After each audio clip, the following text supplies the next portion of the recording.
Welcome back my dear friends. तो अभी तक हमने थर्ड चैप्टर बिजनेस एनवायरनमेंट का एक वीडियो अपलोड किया है, जिसमें हमने क्या किया था, बिजनेस एनवायरनमेंट की डेफिनेशन देखी थी, प्लस इसके अलावा हमने देखे थे बिजनेस एनवायरनमेंट की डायमेंशंस। हालांकि हम ये पूरा का पूरा चैप्टर अपलोड कर चुके हैं लाइव क्लासेस का, लेकिन उन लाइव क्लासेस में थोड़ी सी क्लैरिटी कम लग रही है बच्चों को, इसलिए हमने एक्सक्लूसिव वीडियोस बनाने शुरू कर दिए हैं बिजनेस एनवायरनमेंट के। तो आज उसका हम सेकंड वीडियो बना रहे हैं और आपके लिए बहुत जल्द यूट्यूब पे अपलोड करेंगे। तो इस वीडियो में हम क्या क्या कवर करने वाले हैं वो पहले हम आपको बता देते हैं। इस वीडियो में हम करने वाले हैं cover economic environment in India and उसका इम्पैक्ट। तो जो लास्ट वीडियो में हमने किया था, एक बार जल्दी से उसको रिकॉल करते हैं। अभी तक हमने बिजनेस एनवायरनमेंट की सिर्फ डेफिनेशन देखी थी। तो बिजनेस एनवायरनमेंट की डेफिनेशन क्या थी? Business environment is the sum total of all the individuals, institutions and other forces which are outside the control of business but may effect its performance. और उसके बाद हमने क्या देखे थे? 5 तरीके के dimensions, social, legal, economical, political, technological, जिसका हमने एक स्लैंग भी बनाया था, स्लेप्ट। और हमने उसके फिर क्वेश्चंस भी किए थे कि एमसीक्यूज में वो किस तरीके से आ सकते हैं। तो अब हम अपना इस वीडियो का पहला टॉपिक उठाते हैं, जिसका नाम क्या है? इकोनॉमिक एनवायरनमेंट इन इंडिया, जिसपे बेसिकली हम किस बारे में बात करेंगे? हम बात करेंगे एलपीजी, जो हमारी इकोनॉमिक रिफॉर्म्स थी और बहुत ज्यादा नोन और बहुत ज्यादा रिनाउंड जो हमारी रिफॉर्म्स थी एलपीजी, हम उसके बारे में बात करेंगे। जितना मुझे पता है आपने इनके बारे में थोड़ी बहुत आपको मतलब पढ़ा हुआ भी होगा, आपको नॉलेज होगी इसके बारे में थोड़ी बहुत, क्योंकि आपने शायद इकोनॉमिक्स में पढ़ा था 11th में या उससे पहले। तो बट उसको साइड में रख के मैं मान के चल रहा हूं कि आपको बिल्कुल नहीं पता इसके बारे में। हम इसको बिल्कुल ही फ्रेश पढ़ने वाले हैं। पहले तो क्वेश्चन ये उठता है कि ये एलपीजी रिफॉर्म्स जो 1991 में जुलाई में आई थी, इनको लाने के पीछे क्या वजह रही थी? मतलब ऐसा क्या वजह रही थी कि हमें इतनी बड़ी इकोनॉमिक रिफॉर्म्स, इनको कहा जाता है, वो लाने की जरूरत पड़ी? तो बच्चों इसका आंसर यहाँ इस पॉइंट से मिलेगा कि 1991 से पहले, मतलब लेट 80s में हमारा जो देश की हालत थी वो बहुत खराब थी। हमारे पास गोल्ड रिजर्व नहीं थे, हमारे पास फॉरेक्स नहीं था, हमारे ऊपर वर्ल्ड बैंक का लोन पे लोन चढ़े जा रहा था, हमारे पास हमारी जीडीपी ऑल टाइम लो थी, हमारे पास कोई एग्रीकल्चर प्रोड्यूस नहीं था। अगर इसी तरीके से हमारा देश चलता रहता तो हो सकता है कि हम फिर से गुलाम बन जाते, क्योंकि हम शायद सर्वाइव ही नहीं कर पाते। तो उस टाइम के और प्लस वर्ल्ड बैंक ने हमें और लोन देने से मना कर दिया था। उन्होंने कहा कि आप लोगों की जो पॉलिसीज है वो इतनी है ही नहीं, इतनी ज्यादा अच्छी कि हम आपको और लोन दें। हमें लगता ही नहीं कि आप लोन को चुका पाओगे, इसलिए हम आपको लोन नहीं देंगे। आप अपनी पॉलिसीज में मेजर चेंजेस लाइए, तभी हम आपको और लोन देंगे। तो ये रीजन था एक। और दूसरा रीजन, जैसे मैंने बताया कि हमारी सिचुएशन ही बहुत खराब थी। 2 रीजन की वजह से बहुत हमारे देश की हालत खराब थी। तो उस वक्त के जो हमारे फाइनेंस मिनिस्टर थे, मिस्टर मनमोहन जी, जो हमारे प्राइम मिनिस्टर भी रह चुके हैं, ही is a very learned man. जो भी उनके बारे में मतलब एक मेम्स वो बनाए जाते हैं और ये सब होता है, मजाक है, वो सब को अगर हम साइड रख दे तो let me tell you, he is a very learned man, बहुत ज्यादा नॉलेजेबल पर्सन है। तो वो उस टाइम के हमारे फाइनेंस मिनिस्टर थे, और उनको एक टास्क दिया गया, और उनको ये टास्क दिया गया कि आप हमारे जो देश है इसको इस क्राइसिस से बाहर लाइए। तो उन्होंने बहुत स्टडीज की, और उन स्टडीज के बाद उन्होंने एक चीज वो सामने लाए। उन्होंने बताया कि हमारे देश की जो सिस्टम है वो बिजनेसमैन के फेवर में ही नहीं है। मतलब उसमें इतने ज्यादा रिस्ट्रिक्शंस या इतनी ज्यादा कॉन्स्ट्रेंट्स है कि अगर एक बिजनेसमैन बिजनेस करना भी चाहता है, एक इंसान अगर बिजनेस करना भी चाहता है तो वो कर ही नहीं सकता बिजनेस। इसकी वजह से क्या हो रहा था कि जो हमारा देश है उसमें खुद बिजनेस मतलब इंडस्ट्रीज लगी नहीं पा रही थी, इंडस्ट्रियल ग्रोथ ही नहीं हो पा रही थी। इसकी वजह से जो हमारा डोमेस्टिक प्रोड्यूस था वो हो ही नहीं पा रहा था। हम किसके ऊपर डिपेंडेंट हुए जा रहे थे? इम्पोर्ट्स के ऊपर। और क्योंकि हमारा डोमेस्टिक प्रोड्यूस नहीं हो रहा था तो इम्पोर्ट तो हो रहे थे, एक्सपोर्ट नहीं हो पा रहे थे। अब क्या मतलब हो गया? एक्सपोर्ट हो नहीं रहा, इंपोर्ट पे इंपोर्ट हो जा रहा है, तो फॉरेक्स कहां से आएगा? पहली बात। और दूसरी बात कि हमारी इतनी सेल्फ सस्टेनेबिलिटी हमारे ऊपर थी नहीं, हम डिपेंडेंट थे किसी और के ऊपर। तो उन्होंने सबसे पहले बोला कि अगर चाहते हो कि हमारे देश की तरक्की हो तो पहले तो इंडस्ट्रीज को प्रमोट करो। और इंडस्ट्रीज प्रमोट कैसे होगी उसके लिए वो लेके आए एक मतलब एक रिफॉर्म, जिसको नाम दिया गया एलपीजी का। उन्होंने 3 चीजें बोली कि ये चीज, वैसे तो बहुत सारी रिफॉर्म्स आई थी उस टाइम पे, बट जो मेन थी वो ये थी कि सबसे पहले तो हमें लिबरलाइजेशन करना पड़ेगा अपने देश में, हमें प्राइवेटाइजेशन करना पड़ेगा, और हमें करना पड़ेगा ग्लोबलाइजेशन।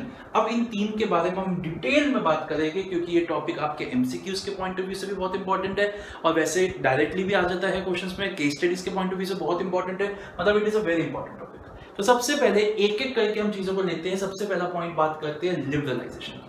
नाम से ही काफी कुछ पता चल जाता है। दो टर्म्स होती है, हम बात करते हैं ना, आपके पेरेंट्स तो बहुत ऑर्थोडॉक्स है, आपके पेरेंट्स तो बहुत लिबरल थिंकिंग के है। तो ऑर्थोडॉक्स का मतलब होता है बहुत ज्यादा स्ट्रिक्ट, बहुत ज्यादा मतलब जिसको कहते हैं ना बहुत ज्यादा कंट्रोल रखना हर चीज का, और लिबरल का मतलब होता है बहुत ज्यादा फ्री माइंड का, एक तरीके से ओपन रखना, एक तरीके से ओपन कर देना चीजों को। तो लिबरलाइजेशन का मतलब क्या हुआ, इससे पहले क्या होता था, जुलाई 1991 से पहले जब ये पॉलिसीज आई थी तो क्या होता था कि बिजनेस करने के लिए आपको हर चीज के लिए लाइसेंस लेना पड़ता था। मतलब आपको बिजनेस सेटअप करना है, लाइसेंस, आपको बिजनेस का स्केल बड़ा कर, एक बार जो सेटअप कर लिया उसको और एक्सपैंड करना है तो लाइसेंस, आपको अपनी गुड्स को अपने देश, अपनी स्टेट से बाहर भेजना है तो लाइसेंस, अपने प्राइस को सेट करने के लिए परमिशन, एक्सेट्रा एक्सेट्रा एक्सेट्रा। और हर चीज के लिए आपको परमिशन लेनी पड़ती थी। और यहाँ पे परमिशन मैं बोल रहा हूँ, लेकिन परमिशन आपको पता है कि ऐसे तो मिलती नहीं है, आपको हर चीज के लिए क्या करनी पड़ती थी, ब्राइब देनी पड़ती थी। अब एक छोटा बिजनेसमैन तो ब्राइब नहीं दे पाता, बड़ा तो चलो दे देता था, लेकिन छोटा बिजनेसमैन ब्राइब दे ही नहीं पाता था, तो वही सोचता था चल यार छोड़ बिजनेस वगैरह, मैं नौकरी कर लेता हूँ। तो सबसे पहले तो आपको ये जो बेकार की रिस्ट्रिक्शंस थी इसको हटाना था। तो लिबरलाइजेशन की 1 मार्क का डेफिनेशन बहुत इंपॉर्टेंट है, दो तरीकों से आ जाती है। एक तो डेफिनेशन डिफाइन लिबरलाइजेशन यही आ जाएगी, प्लस उल्टा आ जाएगा, ये आ जाएगा, पूछा जाएगा which economic reform is highlighted over here. तो liberalisation means freeing the Indian industry, business and industry from, इसको देखिए ये वर्ड बहुत इंपॉर्टेंट है, from all unnecessary government controls and restrictions. ये नहीं बोल रहे कि सारे रिस्ट्रिक्शंस हटा दे, बहुत रिस्ट्रिक्शंस इंपॉर्टेंट भी है, लेकिन जो बेकार के रिस्ट्रिक्शंस है उनको हटा दीजिए। तो it means freeing the Indian business and industry from all unnecessary government controls and restrictions. तो जो बेकार के रिस्ट्रिक्शंस है, बेकार के गवर्नमेंट कंट्रोल्स है, उनको हटा दीजिए। अब इस डेफिनेशन को ऑब्वियसली इतनी जल्दी थोड़ी ना याद होगी, बार बार बोलेंगे तो ऑब्वियसली याद हो जाएगी। तो मेरे साथ रिपीट करें, liberalisation means freeing the Indian business and industry from all unnecessary government controls and restrictions. Very good, फिर से बोलेंगे, liberalisation means freeing the Indian industry and business from all unnecessary government controls and restrictions. एक बार फिर से बोलेंगे, liberalisation means freeing the Indian business and industry from all unnecessary government controls and restrictions. एक बार फिर से बोलेंगे last time, liberalisation means freeing the Indian business and industry from all the unnecessary government controls and restrictions. Very, इससे हमारा एक और चीज का समाप्ति हुई, एक और चीज एंड हुई जिसको हम क्या कह सकते हैं, लाइसेंस परमिट कोटा सिस्टम।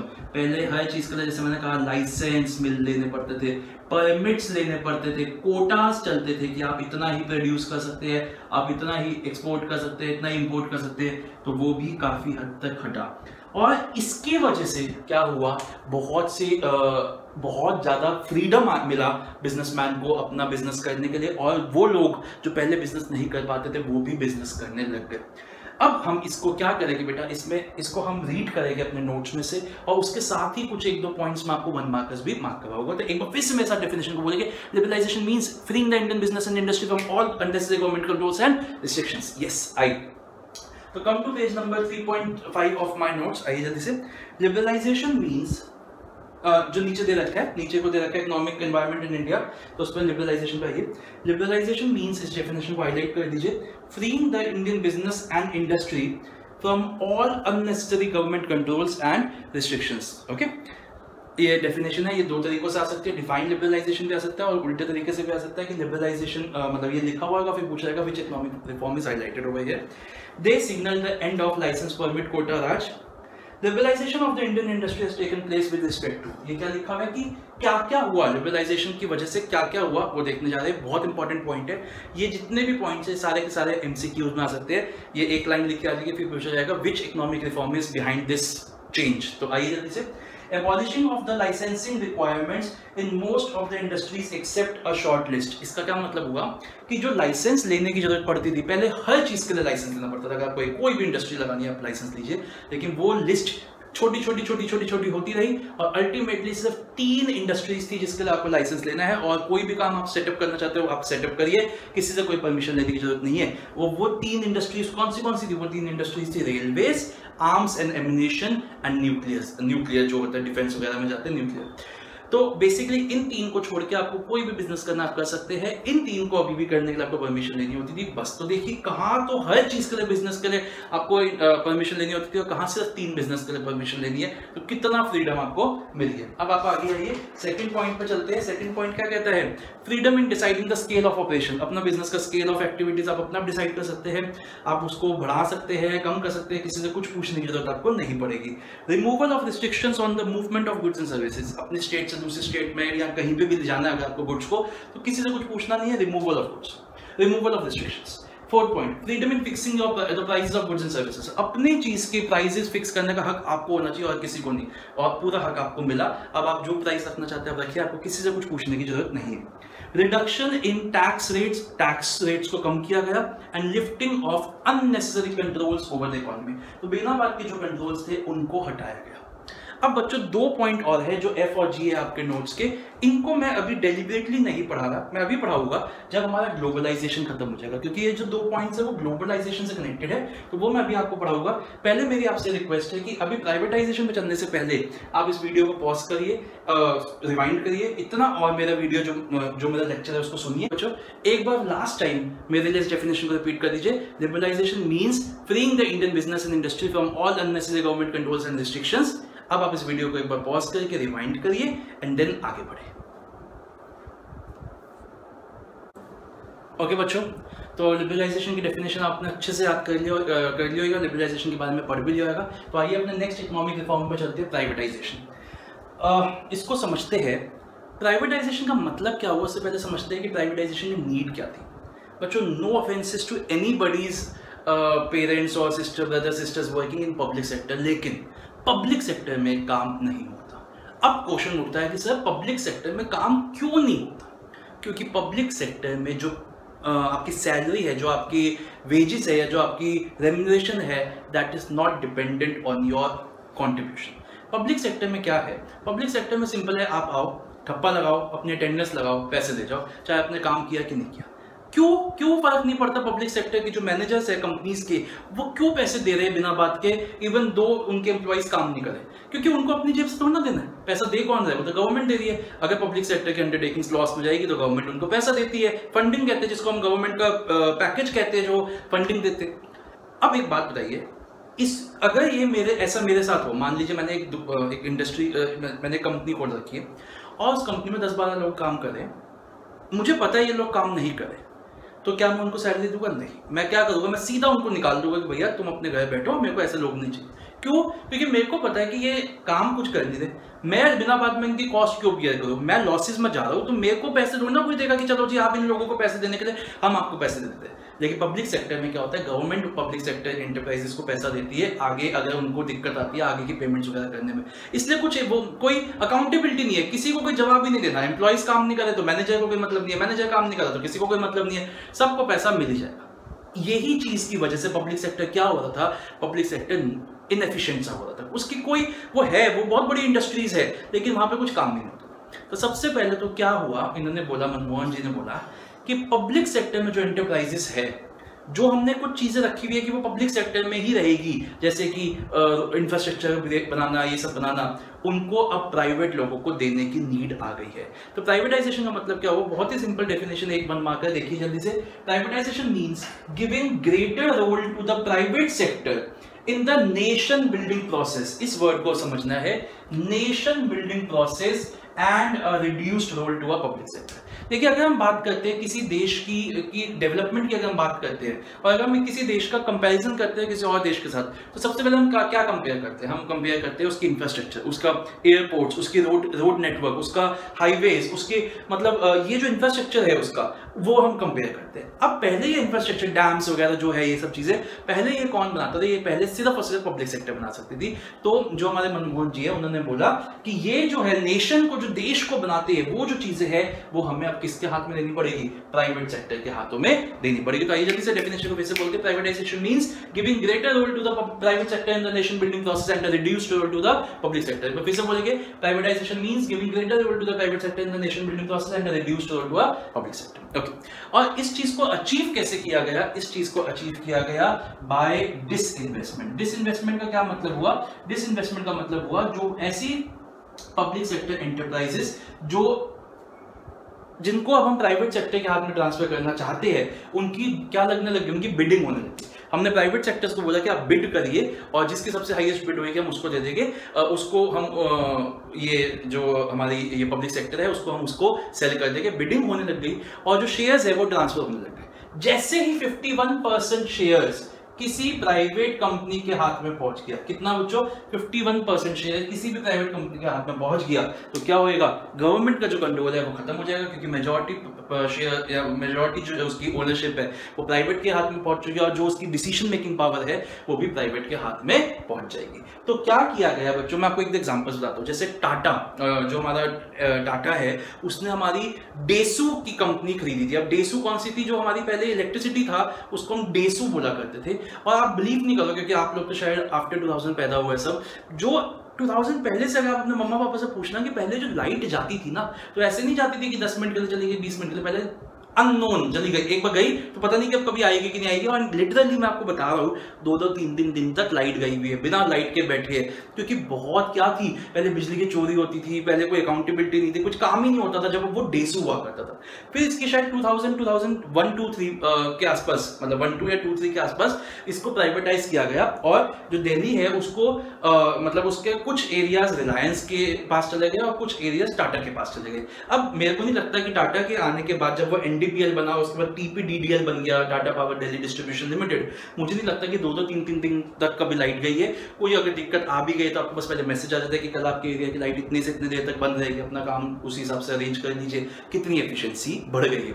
दूसरी पॉइंट, एक और एग्जांपल देता हूँ। जो हमारा एयरपोर्ट है, दिल्ली एयरपोर्ट, जो हमारा इंटरनेशनल एयरपोर्ट है, GMR, वो एक कंपनी GMR ने बनाया है। यू वोंट बिलीव कि it is one of the best airports, it has been ranked one of the best airports under 10 airports of the world। तो कहने का मतलब क्या है कि जब मतलब GMR प्राइवेट कंपनी आई तो उसके बाद वो हमारा इंफ्रास्ट्रक्चर कितना सुधरने लग गया। एक और एग्जांपल देता हूँ, आप लोग दिल्ली से आगरा बहुत बार गए होंगे, तो दिल्ली से आगरा एक एक्सप्रेसवे बना है जो JP जो कॉर्पोरेशन है उसने बनाया, और देखिए क्या बढ़िया है। मतलब उस पर टेस्टिंग के लिए एक फ्लाइट भी, एक प्लेन भी लैंड करा दिया है हमारी मिलिट्री ने, कि अगर कभी जरूरत पड़ी तो हम प्लेन भी लैंड यहाँ पे कर सकते हैं। वो टेस्टिंग भी हो चुकी है। दिल्ली से नोएडा, ग्रेटर नोएडा के जो एक्सप्रेसवेज बने हुए सब प्राइवेट प्लेयर्स बना रखे। हमारी सड़कों की तरह नहीं है, PWD की सड़कों की तरह नहीं है कि बम्पी राइड हो, बिल्कुल स्मूथ राइड है। तो ये सब कब हुआ, जब हमारी प्राइवेटाइजेशन हमने अलाउ किया।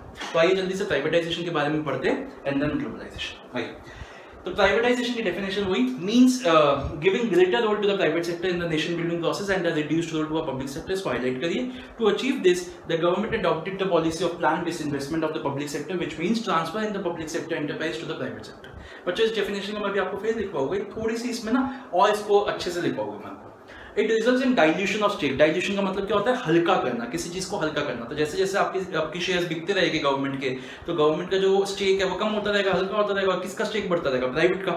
It results in dilution of stake of the government in the public enterprise if there is a dilution of government ownership beyond 51%. Underline करिए इस लाइन को, beyond 51%. It would result in the transfer of ownership and management of the enterprise to the private sector. Okay बच्चों, अब एक बार जगह, अगर आपको उधर जगह है तो वहीं पे लिख लीजिएगा, वहां जगह नहीं है तो कहीं पे भी आप अपने नोट्स में लिख लीजिए। डिसइन्वेस्टमेंट का मतलब, disinvestment means transfer of the, disinvestment means transfer of the share of the government in the public sector enterprises, transfer of the share of the government in the public sector enterprises, transfer of the share या फिर stake भी लिख सकते हैं, या share of the government in the public sector enterprises to the private sector. Okay बच्चों, अब एक बार आप जल्दी से इस वीडियो को यहीं पे पॉज करके रिवाइंड करिए, ये सुनिए इतना, तभी आगे बढ़िएगा। ओके बच्चों, आइए अपने थर्ड टॉपिक पे चलते हैं, जिसका क्या नाम है, ग्लोबलाइजेशन। तो ग्लोबलाइजेशन को अगर सिंपली, बिल्कुल सिंपल भाषा में बात करें तो क्या मतलब हुआ ग्लोबलाइजेशन का? ग्लोबलाइजेशन का मतलब हुआ अपने द्वार खोलना, अपने दरवाजे खोलना, जिससे कि बाहर से लोग अंदर आ सके। तो बेसिकली ग्लोबलाइजेशन का मतलब हुआ कि बाहर की कंपनीज को बोलो कि आप इंडिया में आके अपना मतलब बिजनेस सेटअप करें। ठीक है, तो अगर हम इसको इंग्लिश में देखें तो इसका क्या मतलब हुआ, integration of our economy with the world economy. मतलब अपने देश को बाहर के देश के साथ, हमारी इकोनॉमी को बाहर की इकोनॉमी के साथ जोड़ना, इंटीग्रेट करना। बेसिकली 1991 से पहले इंपोर्ट्स पे ना बहुत तरीके की रिस्ट्रिक्शंस थी। तीन तरीके की बड़ी, जो सबसे बड़ी रिस्ट्रिक्शंस थी वो क्या क्या थी। पहले तो लाइसेंस देना पड़ता था जो भी चीज आप इंपोर्ट करना चाहते हो उसके लिए, और बहुत सी चीजें तो लाइसेंस में ही नहीं मिलती थी उसके, तो वो वहीं पे कट जाती थी। दूसरा रिस्ट्रिक्शन क्या था कि जो आप कितना ला सकते हो उसके लिए भी आपको लाइसेंस लेना पड़ता था, कि क्वांटिटी कितनी इंपोर्ट कर सकते हैं, तो क्वांटिटेटिव रिस्ट्रिक्शंस भी थे। और तीसरा रिस्ट्रिक्शन कौन सा था कि ड्यूटी बहुत हाई होती थी, जो कस्टम ड्यूटी होती थी इंपोर्ट्स की वो बहुत हाई होती थी, तो कुछ चीजें वहां कट जाती थी। इसकी वजह से क्या हुआ, लोग स्मगलिंग वगैरह करके सामान को इंडिया में लाने लग गए। तो मनमोहन जी ने बोला कि भाई देखो, देश में बनाने दे नहीं रहे, बाहर से लाने दे नहीं रहे, तो होएगा क्या, स्मगलिंग ही होगी। और स्मगलिंग होगी तो जब होगी तो आपको ना तो कुछ टैक्सेस मिलेगा ना कुछ मिलेगा, तो क्यों आप ऐसी हरकतें कर रहे हो। तो उन्होंने गवर्नमेंट को बोला कि एक तो देश में भी बना सके उसके लिए भी लिबरलाइजेशन करो, प्लस इंपोर्ट्स को इजी करो, इंपोर्ट्स को आसान करो, जिससे कि लोग बाहर से सामान लाए, बाहर से चीजें आए, उसमें भी अपना इंडियन टच कुछ इतना मिला के, कुछ बना के, कुछ नई चीज बना के हम उसको एक्सपोर्ट भी कर सके। तो इससे एक्सपोर्ट और इंपोर्ट का भी एक बैलेंस बनेगा। तो बेसिकली क्या हुआ ग्लोबलाइजेशन में, बेसिकली मनमोहन जी ने बोला कि इंपोर्ट को आसान करो और एक्सपोर्ट को प्रमोट करो, तभी जाके हमारा जो फॉरेक्स वगैरह जो हमारा डिप्लीट हो रहा है और फॉरेन एक्सचेंज वगैरह वो ठीक होगा। इसके लिए, ये सब होने के लिए बहुत ज्यादा जरूरत थी एक अच्छे टेलीकम्युनिकेशन नेटवर्क की और एक अच्छे ट्रांसपोर्ट नेटवर्क की। वो दोनों चीजें अगर अच्छी नहीं होती तो हमारी ग्लोबलाइजेशन सक्सेसफुल नहीं हो सकती, क्योंकि अब आप देश नहीं, देश से बाहर चीजें भेजनी है, तो एक तो हमारा अच्छा ट्रांसपोर्टेशन नेटवर्क होना चाहिए था, प्लस हमारी टेलीकम्युनिकेशन बहुत अच्छी होनी चाहिए थी, क्योंकि हमें दूसरे देशों के साथ बात करनी है। बच्चों, तो आइए अब जल्दी से इसको एक बार रीड करते हैं अपने नोट्स में से। तो ग्लोबलाइजेशन की डेफिनेशन को मार्क करिए। Globalisation means the integration of our economy with the world economy. इसको अच्छे से अंडरलाइन करिए।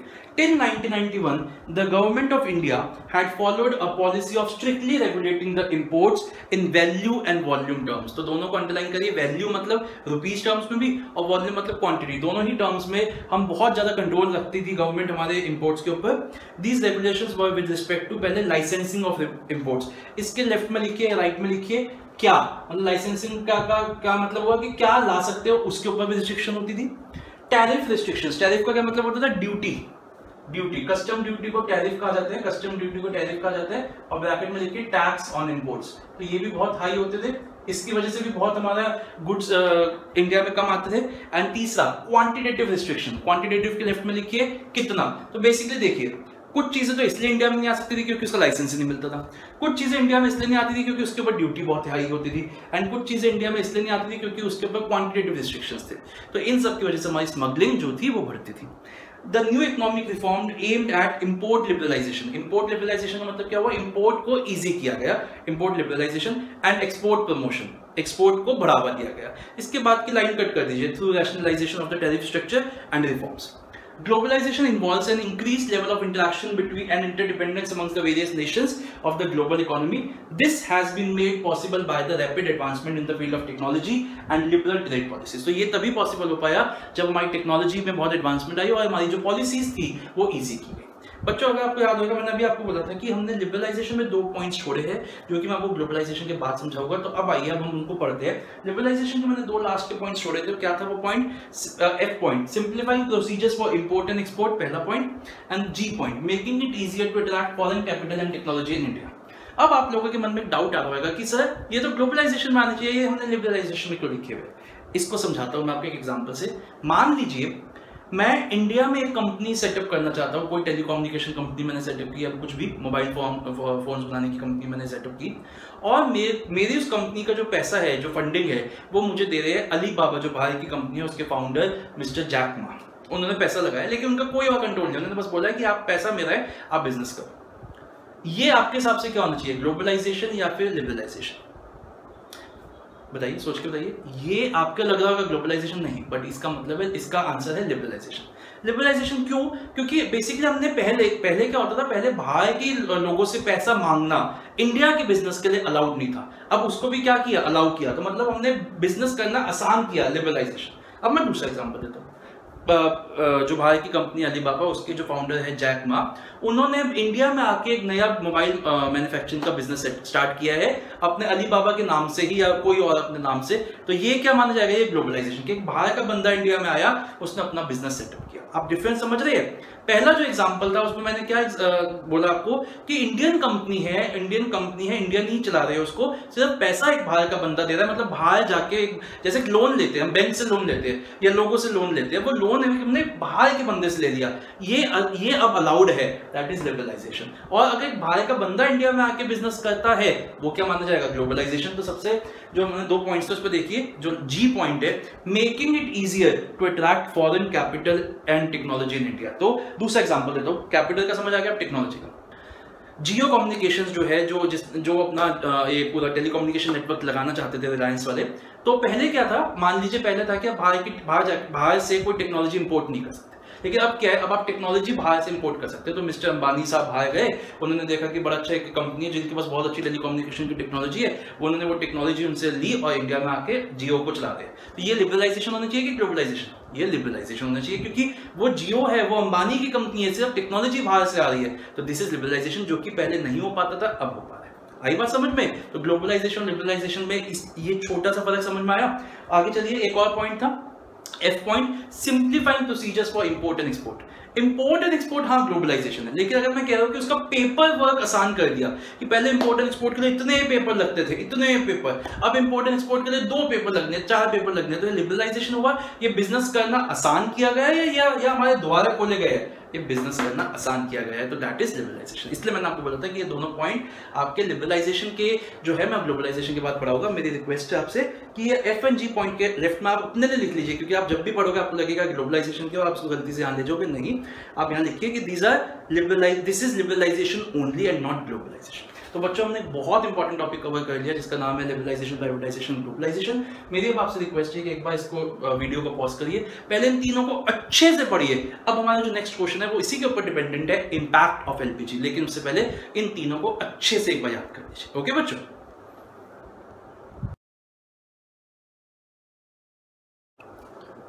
ओके फ्रेंड्स, तो आपने अब तक एलपीजी अच्छे से याद कर लिया होगा। आइए अपने इस वीडियो के लास्ट टॉपिक पे चलते हैं, इंपैक्ट ऑफ एलपीजी। तो हमें ये तो समझ में आ गया कि लिबरलाइजेशन, प्राइवेटाइजेशन एंड ग्लोबलाइजेशन का मतलब क्या होता है, लेकिन हमें ये नहीं अभी तक हमने पढ़ा कि उन्होंने इंडियन बिजनेस को किस तरीके से इफेक्ट किया था। क्या उसके आने के बाद एक पॉजिटिव न्यूज़ की तरह उसको देखा गया या उसको एक नेगेटिव न्यूज़ की तरह देखा गया, वो हम अब इस क्वेश्चन में पढ़ने जा रहे हैं। तो बच्चों, अगर आप जनरली बात करें अगर हम, तो उसका मिक्स्ड रिएक्शन था। उसको हम पॉजिटिव भी मानेंगे क्योंकि बहुत से बिजनेसेस फ्लरिश हुए, उसको हम नेगेटिव भी मानेंगे क्योंकि बहुत से बिजनेसेस बंद भी हुए, जिसकी जो प्रेशर नहीं झेल पाए बाहर ग्लोबल फर्म्स का, वो बंद भी हुए। लेकिन ओवरऑल अगर हम बात करें तो एलपीजी का एक पॉजिटिव इंपैक्ट ही माना गया है, क्योंकि एलपीजी के आने की वजह से हमारे इंडस्ट्री जो है उसका डेवलपमेंट ही हुई, उसकी प्रोग्रेस ही हुई। तो सबसे पहले तो हम इसकी हेडिंग्स की बात करते हैं, जैसे हम हमेशा से पढ़ते आए। पहले सिर्फ हेडिंग्स पे ध्यान देंगे और अंदर डिटेल के बारे में बिल्कुल मत सोचना, क्योंकि डिटेल्स अभी हम थोड़ी देर बाद पढ़ेंगे। तो सबसे पहले क्या हुआ कि हमारे इंपैक्ट क्या पड़ा एलपीजी का, कि जो हमारे कस्टमर्स थे वो और डिमांड करने लग गए, क्योंकि अब उनको समझ में आ गया कि उनके पास चॉइस बढ़ गई है। अब ऐसा नहीं है कि एक ही सेलर है जो सामान बेच रहा है, उनके पास बहुत चॉइस हो गई, तो उनकी डिमांड भी बढ़ गई, मोर डिमांडिंग कस्टमर्स। सेकंड क्या हुआ, जैसे मैंने अभी आपको बताया था कि हर साल जो हमारी गवर्नमेंट होती है वो हमारे पब्लिक सेक्टर को पैसे देती है अगर वो लॉसेस में जा रही है। लेकिन अब इसके आने के बाद वो जो हमारा सपोर्ट था, गवर्नमेंट का जो सपोर्ट था पब्लिक सेक्टर के लिए, वो धीरे धीरे विड्रॉ होने लगा। तो loss of budgetary support to the public sector. Budgetary support का मतलब क्या होता है? बजटरी सपोर्ट का मतलब होता है जो गवर्नमेंट का सपोर्ट है। तीसरा, जैसे अभी हमने बात की थी कि टेक्नोलॉजी लाना, बाहर से इंपोर्ट करना, उसको वो आसान हो गया है। तो rapidly changing technological environment, technology बहुत जल्दी चेंज होने लग गई। इन सब की वजह से कंपटीशन भी बढ़ा, क्योंकि ग्लोबल फर्म्स अब आ गई। अब आपको सिर्फ इंडियन फर्म्स, अपनी फर्म्स से कॉम्पीट नहीं करना, अब आपको ग्लोबल प्लेयर्स के साथ भी कॉम्पीट करना है। तो इंक्रीजिंग कंपटीशन। नेक्स्ट क्या हुआ कि इन सबको ध्यान में रखते हुए जो हमारी इंडियन फर्म्स थी, उनको अपने आप को कंटिन्यूसली मॉडिफाई करना पड़ा। ऐसा नहीं हुआ कि उन्होंने एक चीज बना दी वो बिकती रहेगी मार्केट में, उनको उसमें इंप्रूवमेंट्स करते रहना पड़ेगा और नई नई चीजें मार्केट में लाती रहनी पड़ेगी। तो नेसेसिटी फॉर चेंज, मैं सबको आपको एग्जांपल से समझाऊंगा, तो डोंट वरी। नेक्स्ट क्या है कि अब आपका जो ह्यूमन रिसोर्स है, अब आपका जो ह्यूमन एलिमेंट है आपकी बिजनेस के लिए, उसमें भी आपको इन्वेस्ट करना पड़ेगा, क्योंकि अब आपको जब आप इंपोर्टेड मशीन्स लेके आ रहे हो, जब आप इंपोर्टेड टेक्नोलॉजी लेके आ रहे हो, तो आप अपनी जो आपकी अनस्किल्ड लेबर है उनसे काम नहीं करवा पाओगे। अब आपकी जो लेबर होनी चाहिए वो भी लेबर भी कैसे होनी चाहिए, स्किल्ड होनी चाहिए, पढ़ी लिखी होनी चाहिए, तो आपको उनको भी पढ़ाना पड़ेगा, ट्रेनिंग देनी पड़ेगी। Need for development of human resource. And last point क्या है, मार्केट ओरिएंटेशन। मार्केट ओरिएंटेशन को भी हम डिटेल में पढ़ेंगे, बट एक लाइन में अगर मैं बताऊं तो मार्केट ओरिएंटेशन का मतलब हुआ कि अब आपको ऐसा नहीं है कि आप जो बनाओगे वो बिक जाएगा, अब आपको वही बनाना पड़ेगा जो मार्केट डिमांड करती है। क्योंकि अगर आप वो बनाते रहे जो मार्केट को नहीं चाहिए, लेकिन आप बनाते रहे, तो आप बिल्कुल इंडस्ट्री से आउट हो जाओगे, क्योंकि कोई और कंपनी मार्केट को वो देगी जो मार्केट को चाहिए। तो इसलिए आपको भी मार्केट के अकॉर्डिंगली बनाना पड़ेगा मार्केट ओरिएंटेशन। देखिए सबका फर्स्ट अल्फाबेट मैंने अंडरलाइन कर रखा है, देखिए उसका बहुत ही अच्छा सा एक बहुत ही फनी सा स्लैंग बना रखा है, my lovely Rahul is naughty and notorious man. तो ठीक है, आप राहुल का मतलब आपको बताइए कौन किसकी बात हो रही है यहाँ पे। तो my lovely Rahul is naughty and notorious man. Notorious का मतलब नॉटी जैसा ही होता है। तो एम से क्या हो गया, मोर डिमांडिंग कस्टमर्स। एल से क्या हो गया, loss of budgetary support to the public sector. R से क्या हो गया, rapidly changing technological environment. I से क्या हो गया, इंक्रीजिंग कंपटीशन। एन से क्या हो गया, नेसेसिटी फॉर चेंज। दूसरे एन से क्या हो गया, need for development of human resource. और एम से क्या हो गया, मार्केट ओरिएंटेशन। तो my lovely Rahul is naughty and notorious man. Please जल्दी से अब आप इसको 5 बार बोलिए। एम से क्या हो गया, मोर डिमांडिंग कस्टमर। एल से loss of budgetary support to the public sector. R से क्या हो गया, rapidly changing technological environment. I से क्या हो गया, इंक्रीजिंग कंपटीशन। एन से क्या हो गया, नेसेसिटी फॉर चेंज। एन से क्या हो गया, need for development of human resource. And M से क्या हो गया, मार्केट ओरिएंटेशन। अब आप वीडियो को पॉज करिए और इसको 5 बार बोलिए। ओके, होपफुली अब आपने इसको 5 बार बोल लिया होगा, आपको बाय हार्ट हो गए। तो आइए एक एक करके हम एक एक पॉइंट को समझते हैं और देन हम उसको अपने नोट से पढ़ के इसको वाइंड अप करेंगे। सबसे पहला पॉइंट क्या हो गया, मोर डिमांडिंग कस्टमर। बहुत ही सिंपल है कि जैसे ही एलपीजी आया तो कस्टमर जो था वो किंग बन गया। कैसे बन गया किंग, क्योंकि उसको अब ये समझ में आ गया कि अब उसको प्रोड्यूसर्स की, मैन्युफैक्चरर्स की हर बात नहीं माननी, उनकी ऐसा नहीं है कि अब उनकी मर्जी पे उसको रहना है।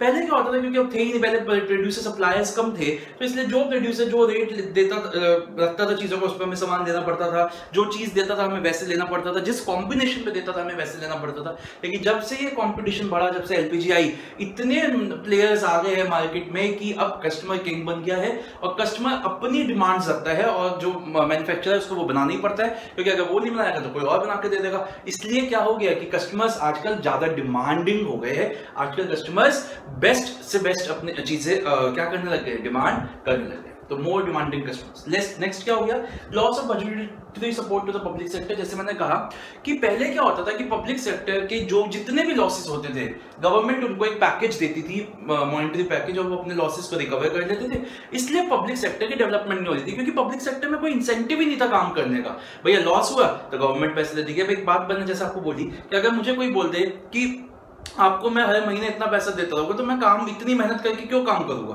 भाई। अगर मैं इतनी जूम क्लासेस ले रहा हूँ, ये ले रहा हूँ कि भैया आप लोगों की वजह से मेरा बिजनेस चलता रहे, कोई मुझे कहता है कि जी मैं आपको पैसे दे दूंगा लॉकडाउन में, आप छोड़ो, तो हम इतने पेन क्यों लेंगे। बट ऐसा मेरे साथ नहीं होएगा, तो मुझे तो मेहनत करनी पड़ेगी। तो वही चीज यहाँ पे हो रही थी। बजट पहले पब्लिक सेक्टर काम ही नहीं करता था, पहले पब्लिक सेक्टर को मेहनत करनी नहीं होती थी, उनको कोई इंसेंटिव ही नहीं था, क्योंकि उनको पता था ठीक है अगर प्रॉफिट हुआ तो ठीक है, नहीं हुआ तो कोई ठीक, तो जब भी कोई दिक्कत नहीं है, गवर्नमेंट हमें पैसे दे देगी। लेकिन प्राइवेटाइजेशन होने के बाद गवर्नमेंट ने एक बहुत ड्रास्टिक स्टेप लिया और उन्होंने बोल दिया कि हम पब्लिक सेक्टर को जो पैकेज देते हैं वो नहीं देंगे। अब पब्लिक सेक्टर खुद ही सुधर जाए और एफिशिएंट हो जाए, अदरवाइज हम उनको बेच देंगे। तो जैसे ये न्यूज आई तो पब्लिक सेक्टर खुद ही एफिशिएंट हो गई, क्योंकि काम आता था लोगों को। ऐसे नहीं थे कि लोग निकम्मे थे, बस लोग काम नहीं करना चाहते थे, लोग अनपढ़ या इनएफिशिएंट नहीं थे, लोग एफिशिएंट थे बट वो काम ही नहीं करना चाहते थे। तो जैसे उनको समझ में आया कि भैया अगर हमने अपना काम धंधा शुरू नहीं किया, हमने एफिशिएंसी नहीं लाया हम अपने काम में, तो क्या होगा, अल्टीमेटली पब्लिक सेक्टर का तो कुछ है नहीं, ये तो हमें गवर्नमेंट तो हमें प्राइवेट सेक्टर को बेच देगी, और प्राइवेट सेक्टर में तो फिर हमें काम ही करना पड़ेगा।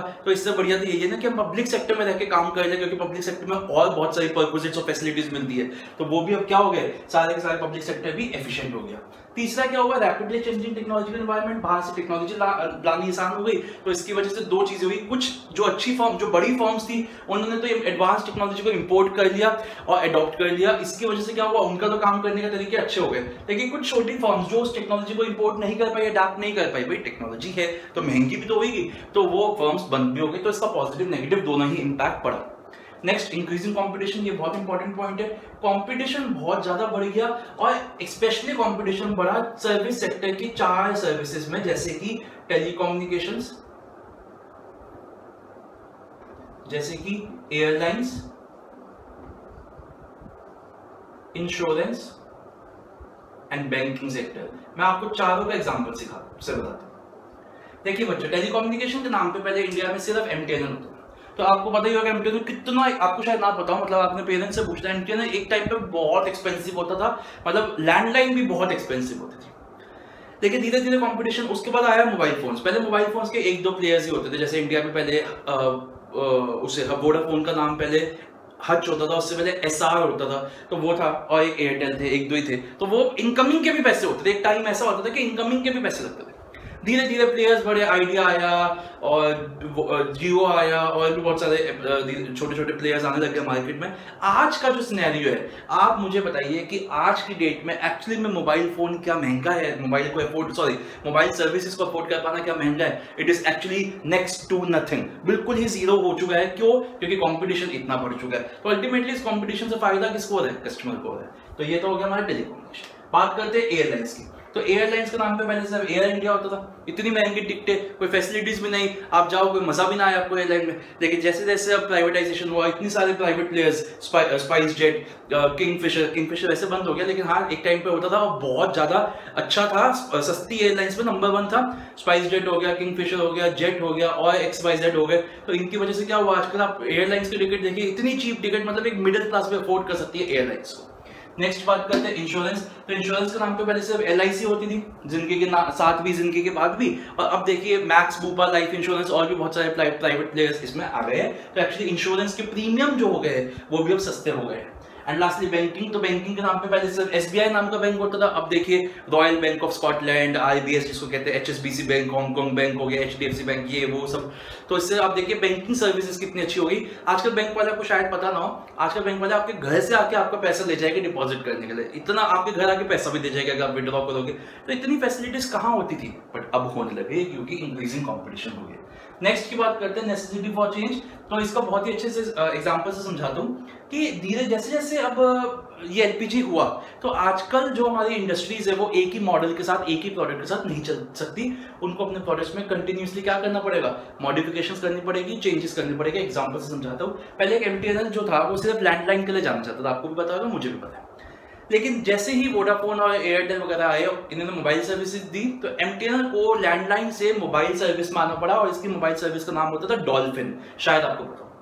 फिर जैसे जैसे इन्होंने एयरटेल वगैरह ने ब्रॉडबैंड सर्विसेज दी, तो MTNL को ब्रॉडबैंड सर्विसेज पे भी आना पड़ा। जैसे भी हम उसकी क्वालिटी पे नहीं जा रहे, बट हाँ ब्रॉडबैंड पे भी है वो। फिर उसके बाद उनको टीवी जो हमारा इंटरनेट टीवी होता है वो भी देना पड़ गया, ये शायद आपको ना पता हो। बट MTNL से आप एक तरीके से अपने घर में जो केबल टीवी है वो भी लगवा सकते हैं। अगर आपके घर में MTNL का फोन है तो उसी नंबर के पे आपको एक केबल टीवी भी लग जाएगा। जैसे डिश की जगह, जो डिश होती है ना, डिश लग जाती है, डिश की जगह आप उसी वायर से आपके घर में केबल भी चला सकते हैं। तो देखिए कहाँ वो लैंडलाइन के लिए फेमस चीज, पहले इंटरनेट, पहले मोबाइल पे आया, फिर ब्रॉडबैंड पे आया, और फिर IP जो टीवी केबल सिस्टम है उसमें भी आ गया। क्यों आया? वो तो बड़ा खुश था, उसका बिजनेस फ्लरिश करता है लैंडलाइन के टाइम पे। लेकिन जैसे जैसे एयरटेल, वोडाफोन ने ये सब डाइवर्सिफिकेशन की, उसको भी ये डाइवर्सिफिकेशन करनी पड़े। आगे चलते हैं need for development of human resource. जैसे समझाया आपको कि अगर आप imported machines and imported technology लेके आ रहे हैं, तो आपकी जो ह्यूमन रिसोर्स है वो अनस्किल्ड नहीं हो सकती, आपको उनको स्किल करना पड़ेगा, और स्किल के लिए आपको उसको ट्रेनिंग पर देनी पड़ेगी। तो नीड फॉर डेवलपमेंट, आपको उनको ट्रेनिंग देनी पड़ेगी। And lastly market orientation. ये अब इसमें मैं आपको 2 टर्म्स बताऊंगा, ये आपको मार्केटिंग चैप्टर में ज्यादा अच्छे से समझ आएगी। प्रोडक्शन ओरिएंटेड स्ट्रेटजीज एंड दूसरी मार्केट ओरिएंटेड स्ट्रेटजी। इनका मतलब क्या होता है बेटा? आज से कुछ टाइम पहले तक